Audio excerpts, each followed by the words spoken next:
I've owned a fair amount of HK pistols, but never a VP9, because the truth is, at my core, I'm a hammer-fired gun guy. But I'm also not oblivious to the fact that most shooters, and most of you watching this, shoot striker-fire polymer guns. The reality is most people get introduced to HK guns nowadays through their gateway gun, the VP9. It's already the most successful commercial handgun H&K has ever produced, and now they've released the updated A1. For the fans of the VP9 A1 makes some subtle enhancements and takes the performance to another level. So join us today as we kick the tires and light the freaking fires, as we're joined by Big Daddy himself, James Williamson, and we talk about the VP9.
Okay, greetings everyone. So nice to have you here as we, I believe based on the timing when this will come, probably welcome you into the new year. Hopefully, if not, I know we're close on that timing. Talking about the VP9 A1 today. And I hope you had a nice holiday. We're filming this in September, but if this is coming out like around January 1, I hope you had a nice holiday there, boys. You didn't get me a present, but yeah, I hope you spent it with the family. I already know he won't. Yeah. So. Well, I thought about it and I opted it out. Opt out to that newsletter. Great. So anyway, we're looking at the VP9 A1. Sort of disclaimer, today was our first day actually, you had seen it. It was our first day actually seeing it, all of our first day shooting it. So I don't want to give a false impression that this is like a 1,000-round burn down today and we know everything. He's back. He's back. Mother, every town's got one. You know, cruising Maine. Just cruising downtown. Right? What are you waiting on? Drive the bike. Well, it's a red light.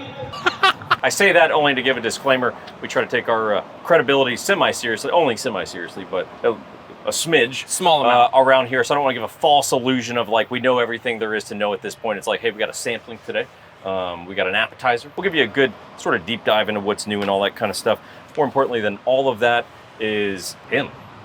If you'd like to introduce yourself. I mean, he's here. He's back. I'm back. This is the third year that we've done this, Yeah. which is really awesome. It's something I get to look forward to every year. Same. Is getting to be around you great gentlemen and to talk about H&Ks and have a lot of fun along the way. So, You were so excited. You woke up at 3 a.m. I did. To go run. And went for a run. I mean, what else are you going to do when you're wide awake? And then went to at 3 a.m.? Burger King. Yeah. Yeah. The first patron at the Burger King that just came off of doing a 10K. I literally was, yeah.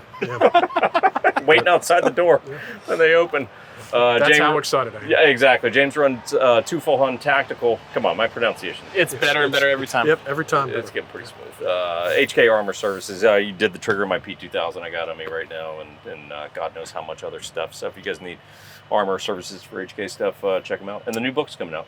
Yeah. Probably out by this point. It'll be out by the time this video comes out. Volume 3 of the Vickers Guide, covering all of the rifles, special application products from H&K from the start of the company through about 1989. And now we're working on Volume 4 to complete the 4-volume set. Cool. Okay. Awesome. And then a couple quick thank yous. Guys, here's the deal. If you're going to carry a VP9 or any other gun for that matter, you're going to need a good belt in which to do so. So the one Don't want to freak out. Nothing weird's going on down here except I'm taking off my belt. So it might get weird, who knows? But this is the light inner Velcro belt. This is from a company called Ciguera Gear. They sponsored our channel for quite a while. As you can see, it's very flexible. That's what I like in an EDC belt. I don't like tons of rigidity where I just feel like, you know, I could be doing battle at any moment. I like a little bit of flexibility in my EDC belt, so that's what I rock. If you do want something a little bit more rigid, you could do the Emissary belt. Great, that's what I traditionally use for my all-purpose range belt, or if you really want to party, with some cardboard targets, then you could use the Battle Wagon, or if you're actually an operator, you could completely use that as well. But there's a code you guys can plug in, that'd be 1911 Syndicate, no spaces, all lowercase. That'll save you guys 10% off of the shop there. I've been running their different mag carrier systems and vehicle gear, all kinds of different stuff. We really appreciate their support. We'll have some prior videos. We've done other things linked below. Check that out. Appreciate it. On with the show. Okay, here we are. First time for any of us, James included, shooting the VP9 A1 series. We assume it will basically shoot like a VP9, but haven't shot it, so just kind of get a feel of the old girl.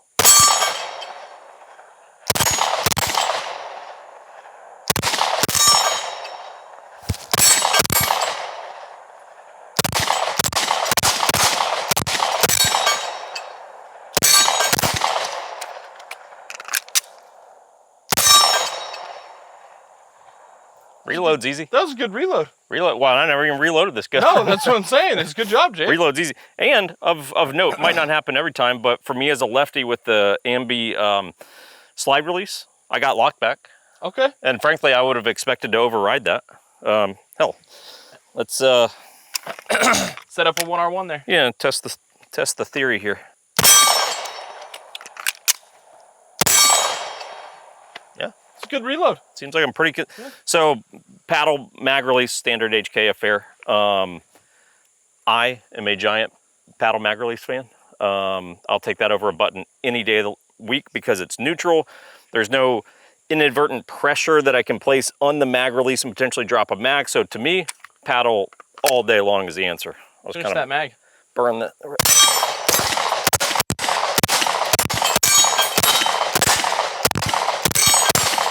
I am not a striker fire gun guy. No. Like, this is not my native platform. And frankly, I very rarely shoot them. Yeah. And I mean, very shootable. Like it? Yeah. Cool. Give it a go. All right. And we have the VP9F. Yeah, this was the K for clarification there. So I'm running the F, you're running the K. Oh, see that trigger jerk there? I did.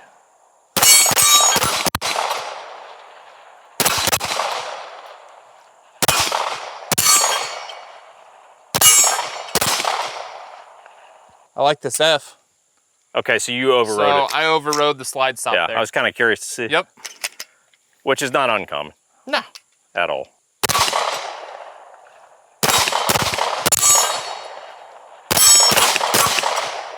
Yeah, like a VP9. I like the little index points too. Like for your thumb rest, right? Sure. Yeah. It's ambidextrous on both sides.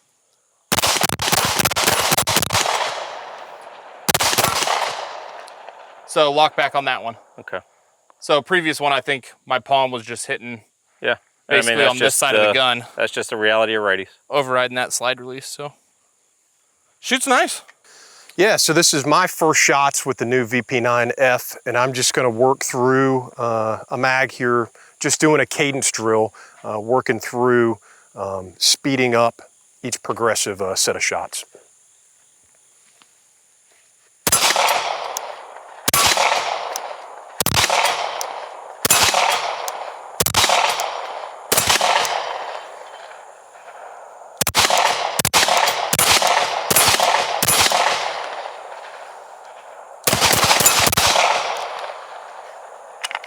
Yeah. And you got locked back? I like it. Yeah. That's because I have trained myself to not be a 1911 guy anymore. So I don't ride my thumb on the slide. Don't you dare. But you guys are the 1911 syndicate, so it's acceptable. Allowed. It's allowed. Yeah, it's encouraged. It's allowed. It's encouraged. Yeah. If you're this channel name, it's encouraged. Okay. All right, guys, moving on. Here we are. Classy environment. Yeah. If you're going to talk about With a new guns, classy guy. I felt like you should go to a nice place, talk about nice new guns. I appreciate you guys dressing up. Yeah. I mean, This is about as dress up jeans. Chris wore It is. jeans, You're and that's wearing the equivalent jeans. of a suit. You have a collared shirt. Yeah. I was actually both required showered. to get He's this. got like a Porsche hat or something on You there. brushed your Yeah. teeth. I mean, this is high class. Big deal. I got a beard fade for this. So. Big Me deal. too. So if you guys are watching this, especially on sort of season 3 of us doing this thing, no doubt, like, you're aware of the VP9. So it's, I don't think the intent here is to come here and be like the A1 is going to change your life. It's like, hey, there's a lot of subtle improvements that have been made. It's like, hey, at the end of the day, it is still a VP9. Sure. We're dealing in the same family of things here. It's just that there are some pretty cool, subtle but cool things that they've done to it. The important thing to remember is the VP9 is already a good thing, and Sure. now it's made even better. But it's been 10 years on since the release of the pistol, and though we saw some different models within the same product line with the SK and the L and the Match come out over the years, and in 2020 we had an update where they made them all optics ready, slide assemblies that were interested. It was time for a refresh, and H&K is always a company that's going to want to continue to improve. And they've made some subtle changes here within these two new models that we'll go over here. First of all, we have the VP9K, K for Kurz, or the German word for short. And it's going to fall somewhere between the original VP9 and the VP9 SK, or subcompact, that we've seen before. Talk more about that in a moment. And then we have the VP9F, which is now full size. This is now somewhere in between the original VP9 and the VP9 long slide. So a little bit of changes there. The why behind it? Well, with the introduction of the new CC9 as H&K's micro compact, it now fills this kind of niche area for a very small and concealable daily carry pistol. Yeah. More compact than the VP9 SK, so it kind of puts the VP9 SK in an interesting spot. Yeah. And for most of us with the VP9 SK, love the gun. It's been in my carry rotation for quite a while now. The big challenge for me with the VP9 SK models is on the grip. In order to reduce the overall size, they chop off the bottom of the grip, but then most of us don't run the flush fit 10-round magazine. We'll have an extended magazine, which H&K did a great job of creating a grip extension to do that, fill the grip. So with the K, what you get is a little bit of a space to build you between the SK and back up to the original VP9. One of the downsides that I've had with the VP9 SK, and I love it, I've been carrying it for years, is that yes, you get a more compact size by chopping off the base of the magazine. For me, I don't run the flush fit 10-round magazine because I want to get my pinky on the bottom of the grip. I understand how much importance it is on a good solid grip for recoil management that my pinky's on there. So I'll use the grip extended magazines that H&K offers that actually have the texture and the fill out to fill the same kind of capability you have a full-size grip. The challenge for me when I run those, and you might have seen this as well, is when I go to do the reloads, sometimes when I've got a good solid grip, I hit the magazine release, the magazine doesn't fall free because my hand is around the grip extension. Right. Yep. Or when I go to reload my magazine, I can end up pitching the bottom of my palm, it doesn't seat all the way. Again, you can train around that, but what they've done with the Ks, as you see here, if we position these up together, is you now have a slightly shorter grip, but it's still a full-size grip. So I can get my hand all the way around it. It gives me the ability to be able to carry the magazine capacity I want, a little smaller than the standard size, but now I don't have that issue anymore. And these mags are new for the K. The mags are new for the K. So what you now have, you could have in the SK a 15-round extended magazine with the grip extension. Now you have a 15-round flush fit style magazine on there. The length of the K is the same as what we've seen on the original VP9. So now we have the same length up front, giving me a longer sight radius, a more capable recoil spring assembly, but now I get a slightly shorter grip than the standard VP9. And for me, In a carry environment where I want something with a little bit more capability, maybe can dress around it more, the VP9K is really going to be the one that I'm going to transition to for that reason. And I personally am a fan of the finger grooves being gone. Yep. That's more like, hey, shooter preference. Yeah. Can you hold that up? I'm a no finger grooves guy. Yep. So Finger a grooves, subtle change that you probably no wouldn't even notice looking at it is they've removed those. It's never been something that's fazed me, and it was something that when we got some time behind the gun, I wanted to see, is it going to change it? I think it's a subtle change, but for those people who that was really a bothersome thing, now it's no longer a concern for anymore. Yeah. Another little subtle change too is the paddle release now has ridges. Yep. On that, so there's little textured ridges, where on the standard one there is no ridges. Correct. The other thing that you'll notice on both the F and the K model, they have slightly flared out and beveled the magazine well. So this will make it easier for you to do your insert for the reloads. And they've changed the follower on the base plate now, where it has this little recessed cutout to allow you to get a good purchase. A good purchase on the pistol if you had to strip and rip that magazine for malfunction type clearance.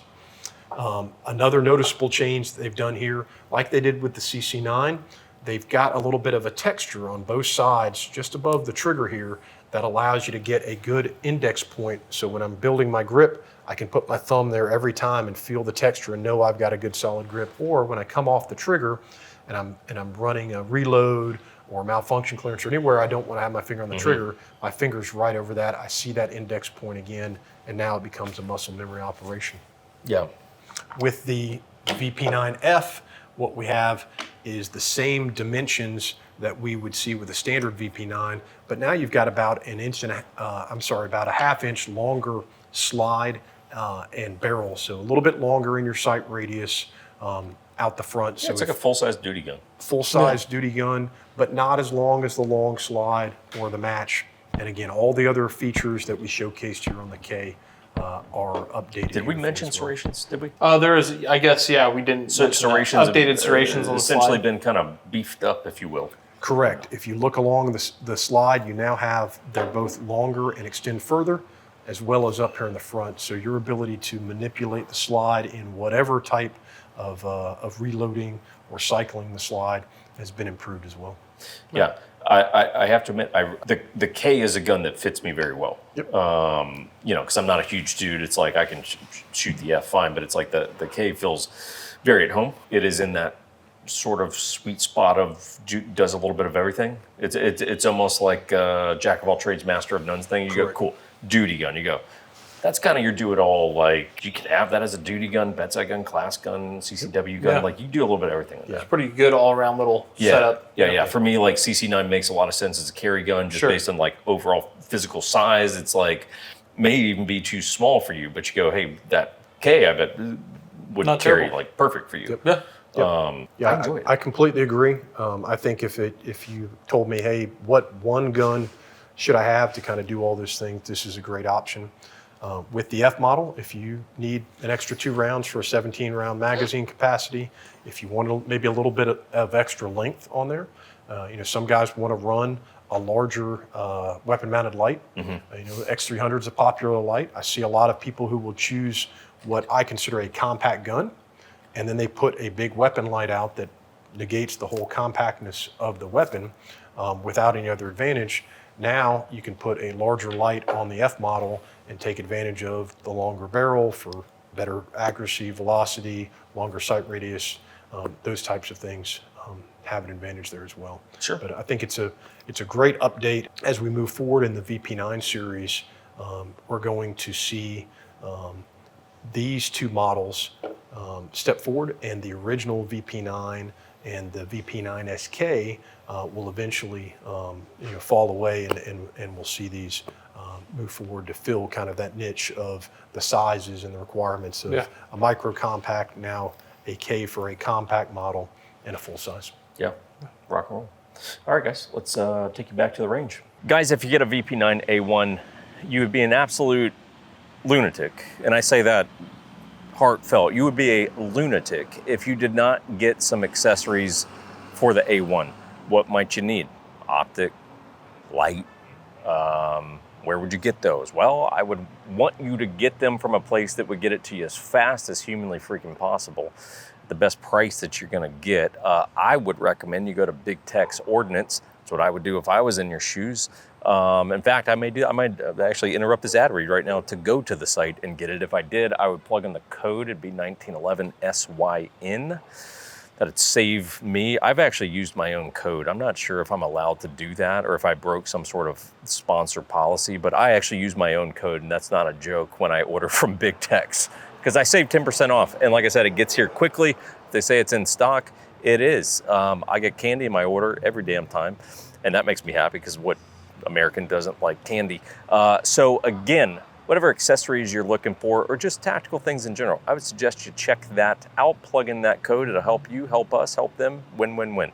And then 1911syndicate.com, you can learn about what we do. We're kind of a real estate company behind the scenes. I say kinda, because it's not the fun part of the business, but it is a necessary part of the business to help offset us coming to do things like this that are more fun. And then Patreon also linked below, behind the scenes content in a day and a half. We've got about 20 people showing up to Columbus, Georgia to come run an MP5 operators class with us and James. Only available on Patreon. Sold out quickly, but that's how you get into that class. So check out all that out. We really do appreciate the support, because we love what we do, and you guys keep us in business. So thank you for that. Moving on. Okay, so now we're gonna run kind of a skill drill that I like to use. A good buddy of mine, Justin Dial, taught this to me, called the 10-round roundup. It's a wonderful drill to utilize to really work all the different fundamental things we really want to be good at shooting with a handgun. And it doesn't take a lot of ammo, it doesn't take a lot of time. So if you're trying to train on a budget, this is a great skill drill to use. So how we're gonna set ourselves up, we're shooting on our steel targets. We're gonna do 4 different runs, all with a par time of 2.5 seconds. So first one is gonna be 1 round from the holster. Go ahead and load and make ready. Good. Okay, here we go. 1 round from the holster, stand by.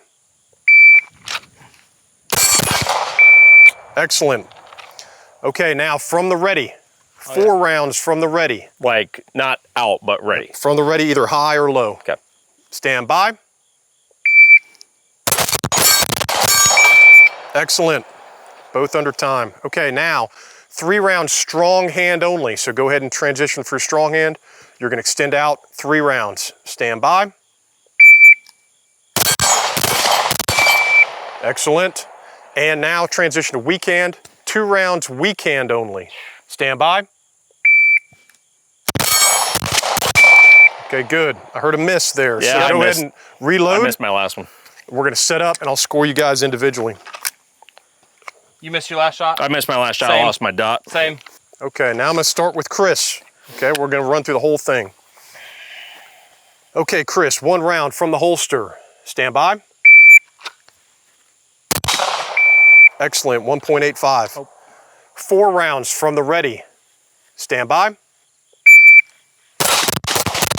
Excellent, 1.74. Go to strong hand only. 3 rounds, strong hand only. Stand by. Excellent, 2.25. And weak hand only, 2 rounds. Stand by. Excellent, 2.11. I think you missed the first one. First one Yep. I missed. Yep. First Okay. one on what? On support side? On Oh, did he? weak hand. I think. You were under time on all of them. Yeah, I didn't hear it on that first one. Okay, 1 round from the holster. Stand by. Excellent, 4 rounds from the ready. That was 1.7. 4 rounds from the ready. Stand by. Excellent, 2.38. Transition to strong hand only. 3 rounds. Stand by. Good shooting just over time, 2.65. And 2 rounds, weak hand only. Stand by. Excellent gangster shooting, 1.97. Yeah, what kind of gangster shooting Yeah, was that? I hit the target. It hit the target. Target in the time. If it looks stupid but it works, I guess it still looks It stupid. fucking works is what it does. I think I hit the white on the first round on my support side. I think Yeah. you did too. Yeah, I actually think I don't you know hit if it. there's a miss. I don't know. We'll see back in Yeah, footage, but you got a camera on there. But regardless, it's a great drill that works all those fundamentals. And how often do we really work on strong hand and weak hand? Not often. Not as often as If I'm we need forced to. If you're forced to. Yeah. point in case. That's the honest truth. Yeah. Okay. All right. We'll set up one more. Yep. Okay, so now we're going to run one more skill drill. This is one we usually run at the end of a day of training to confirm all of the great skills that we've learned to that point. Sometimes it works out great for guys and they feel really good and confident. Sometimes they realize, okay, I still got a lot of stuff to work on. We run it cold, so you don't get a practice run through it. You just got to step up the line and shoot it. And it's affectionately termed the humbler because it can be a humbling drill. So we're going to use our paper target here. Your target reference points, your chest shots are all going to be within the 8-inch circle.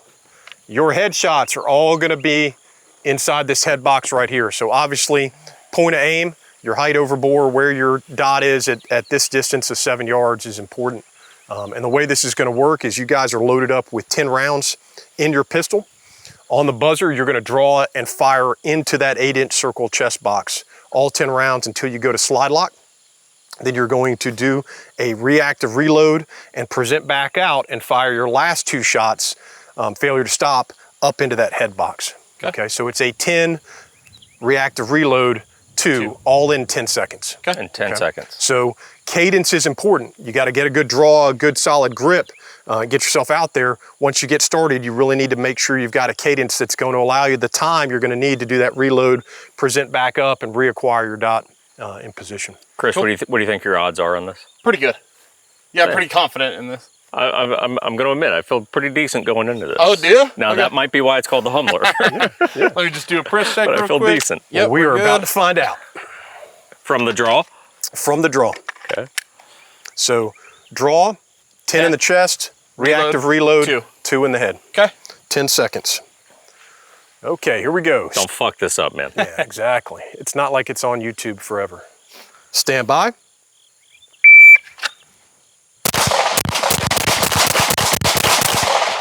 Didn't get a slide lock there. That was excellent. 9.37.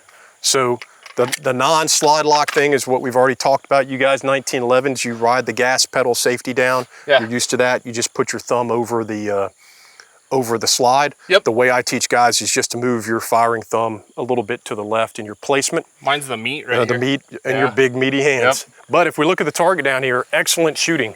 So what I noticed when you started shooting, you took the time that was necessary to make sure you had your dot where you needed to. Yeah, and then I sped up. And if you listen to your cadence, it wasn't the same way all the way through. It started out slow, you got confident, and then you sped up from there. And even though you realized you had the slide lock, you talked yourself through it, and you still took the time to get on there. A lot of times, guys flub that up, all goes out the window, and then they rush the shots and they go off wide. That's excellent shooting. It's all luck, dude. Yeah. Excellent shooting. I don't even have to mark anything out. Not bad. Okay. I'll take it. I wish I'd gone first. Yes. Really wish I went first. So a lot to live up to now. Okay. Yep. That's right, buddy. A couple steps forward. There you go. Okay, so 10 in the chest, Make sure dot's on. reactive reload, 2 to the head. You got to beat 9.37. Okay, here we go. Stand by.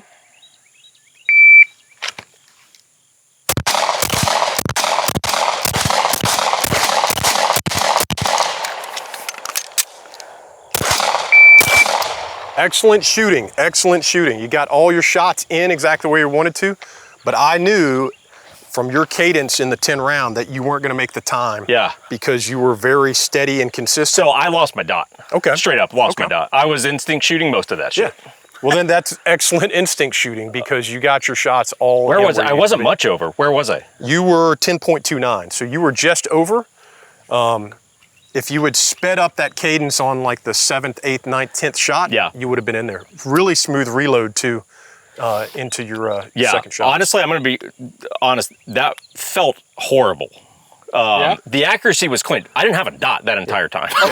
Yeah. Well, then it felt horrible because you weren't confident where you're hitting. No. But all of your training shows that you can hit even if you don't have your dot, which I think is a great thing. And why is that important? Because dots fail. Right. Yeah. You may not get it because of your presentation, or you may not get it because the lighting condition changed and you didn't adjust the dot, you couldn't see it, the battery failed, any number of challenges, but the fact that you worked through it, that's awesome. That's called being an operator. He's being so nice to you right now. Oh, come on now. Called You operating. sucked, dude. Called operating. I had a slide lock and everything, and I still beat you by almost an entire second. No, it was great. What do you guys think about running that with the new VP9 series? I like the gun. So I mean, I'm so used to single action triggers that this is a massive adjustment for what I'm used to shooting. So it's like I'm as bad as I'm ever going to be on a striker fire trigger right now. Well, maybe that's not true, but you know, I'm definitely rough. Gun, I like a lot. The reload, I like a lot on this. I've got really good positive controls between the paddle mag release, and my side of the slide release is even beefier. So for me, it's very nice. Yeah. Because I'm used to running trigger finger to drop slides. So again, from a manual of arms perspective, me using this is not normal. I'm doing something today I don't normally do. So it's all new. I like it though. Yeah. It's solid. Yeah. That's a good point, because those reloads were pretty clean. Yeah. So. Yeah, I think consistently a trend comment that we get with people that are coming over to VP9 series is realizing just how easy it is to shoot. You're not having to fight the gun, and you're able to just focus on the fundamental things that you need to work through. So I think that obviously pays off with your experience, but I think a lot as well as the comfort with picking up a gun that you guys don't shoot often, and come right out here. And you know, obviously for the viewers, it's not like we sat here and we practiced this 10 times until you were comfortable. I literally brought you out and we shot it cold. I think that says a lot about it. Yeah. Well, especially for Jake, because all he runs is 1911 2011s. Like I still run hammer fire, striker fire stuff. So like to show, like you're saying, you know, you're kind of being humble about it, but like you never shoot striker fire guns, so. Yeah, ever. It was a good performance, dude. Well, Even though you lost, but I did lose, and I'll actually eat the loss. I'm okay with it. Here we are. Just telling Chris he looks like a Labrador with his beard. Hopefully the camera caught some of that moment. I was just letting it happen. The lab, I'll take a lab. We've never done a video on the VP9, and it's like Shameful. Obviously there's, you know, the P7 has all this wild cool history and all kinds of cool stuff. Obviously VP9 newer variant, but I guess perhaps I will pose the question like this. So right now, full disclosure, I'm carrying a P2000. You know, so my point to that is I'm a hammer fired gun guy. It's where I gravitate. So whether me or if you were talking to someone else, why should we care about the VP9? Like, you know, it's almost like a snapshot. Yeah. Why the VP9?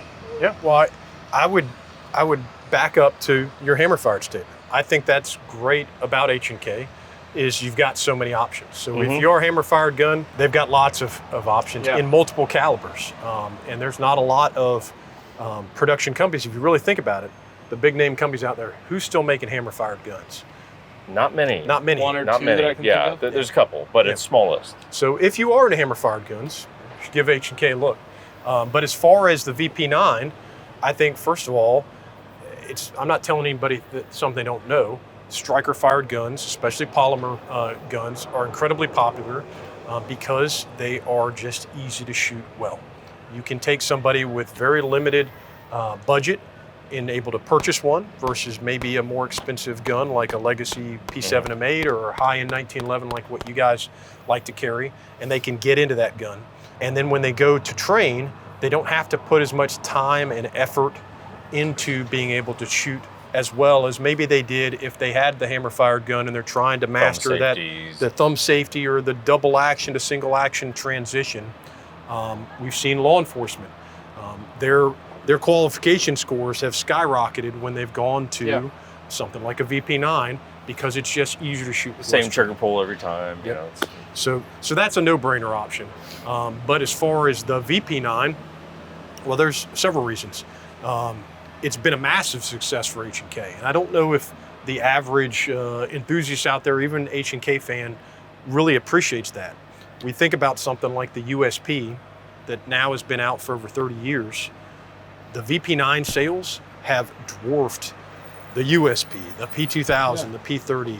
Like since its inception? Like since VP9? its inception. Damn. Even though it's only been out for 10 years, it's the most popular pistol. Correct? they have sold By more sales? Yeah. of the VP9 series than they have And they of sold all the other USPs. you know, Okay. polymer frame guns from the USP forward.